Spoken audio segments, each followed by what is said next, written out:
Vandiperiyar assumption ദേവാലയ ഇടവക സഹമധ്യസ്ഥനായ വിശുദ്ധ സെബസ്ത്യാനോസിന്റെ തിരുനാൾ സമാപിച്ചു. വിജയപുരം രൂപത corporate manager reverend father Antony George Pattapparambil മുഖ്യ കാർമ്മികനായിരുന്നു. റെയിൻബോ ന്യൂസ് വാർത്തകൾ നിങ്ങൾക്കായി അവതരിപ്പിക്കുന്നത് സ്ത്രീ സൃഷ്ടികളിൽ ഏറ്റവും പരിശുദ്ധയായ ഒന്ന്. ആ പരിശുദ്ധിക്ക് നിറം കൂട്ടുന്ന ഒന്നാണ് അവരുടെ ആത്മവിശ്വാസം. അതിനാൽ ഞങ്ങൾ മനസ്സിലാക്കുന്നു, നിങ്ങൾ അർഹിക്കുന്നു KG's ജ്വല്ലറിയുടെ അതുല്യമായ ആഭരണങ്ങൾ. KG's ജ്വല്ലറി, കോട്ടയം കട, സിൻസ് 1950. പരിശുദ്ധ സ്വർണം വിശ്വസ്ത കരങ്ങളിലൂടെ.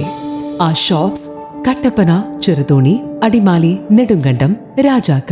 വണ്ടിപ്പെരിയാർ അസംഷൻ ദേവാലയ ഇടവക സഹമധ്യസ്ഥനായ വിശുദ്ധ സെബസ്ത്യാനോസിന്റെ തിരുനാൾ സമാപിച്ചു.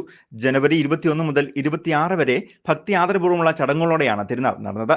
പ്രധാന തിരുനാൾ ദിവസമായ ശനിയാഴ്ച രാവിലെ 9 മണിക്ക് ജപമാല, തിരുനാൾ ദിവ്യബലി, തുടർന്ന് പ്രദക്ഷിണം, പരിശുദ്ധ കുർബാനയുടെ ആശീർവാദം, ഇതിനുശേഷം കൊടിയിറക്കം നടന്നു.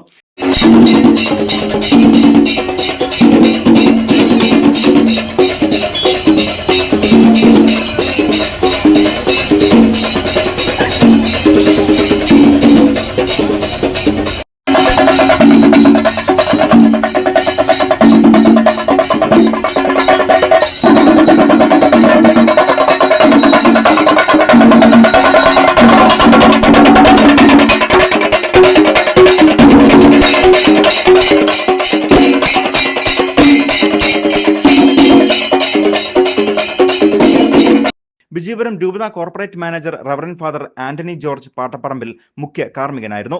കുർബാനയിൽ ഇടവക വികാരി ഫാദർ ഫ്രാൻസിസ് നെടുമ്പറമ്പിൽ, സഹവികാരി father Benjamin, father Jithin Mathew Fernandes, father Bernet, father Peter MST എന്നിവർ സഹകാർമ്മികരായിരുന്നു. വിശുദ്ധ കുർബാനയ്ക്ക് ശേഷം നടന്ന പ്രദക്ഷിണത്തിൽ ഇടവകയിലെ ജനങ്ങൾ ഭക്തി ആദരപൂർവ്വം പങ്കെടുത്തു. പരിശുദ്ധ കുർബാനയുടെ ആശീർവാദത്തിന് ശേഷം തിരുനാൾ കൊടി ഇറക്കിയതോടുകൂടിയാണ് ആഘോഷമായ തിരുനാൾ സമാപിച്ചത്. തുടർന്ന് നടന്ന സ്നേഹവിരുന്നിൽ ഇടവകയിലെ മുഴുവൻ അംഗങ്ങളും തിരുനാളിൽ പങ്കെടുക്കുകയും ചെയ്തു. ആഘോഷ പരിപാടികൾക്ക് ഇടവക സെക്രട്ടറി സ്റ്റെലിൻ കലറക്കൽ, തിരുനാൾ കമ്മിറ്റി കൺവീനർ ക്രിസ്റ്റഫർ എന്നിവർ നേതൃത്വം നൽകുകയും ചെയ്തു. News bureau, Vandiperiyar.